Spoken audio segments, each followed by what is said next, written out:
আসসালামু আলাইকুম। হঠাৎ করে সারা বাংলাদেশেই দেখতেছেন যে খুব বেশি পরিমাণ লোডশেডিং শুরু হয়েছে। এটার আসলে কারণ হচ্ছে অনেকেই জানেন না, যার কারণে আমরা যারা ডিউটিতে থাকি আমাদের ফোন দিয়ে নানান কটু কথা বলেন। আসলে বিদ্যুৎ এই যে হঠাৎ করে যে লোডশেডিং বেড়ে গেছে, এটার কারণ হচ্ছে একটা হচ্ছে রামপালের একটা ইউনিট যেটা 650 মেগাওয়াট বিদ্যুৎ উৎপাদন করতো, সেটা বন্ধ হয়ে গেছে। পায়রার একটি হচ্ছে 650 মেগাওয়াটের, এবং ভোলা গ্যাস টারবাইন 230 মেগাওয়াট।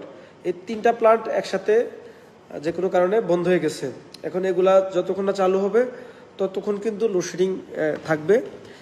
আর তার উপরে সবাই জানেন যে এখন আবার গরম যেই পরিমাণ তাপমাত্রা বেড়ে গেছে, সব মিলিয়ে কিন্তু আসলে আমরা খুব কঠিন একটা অবস্থার মধ্যে যাচ্ছি।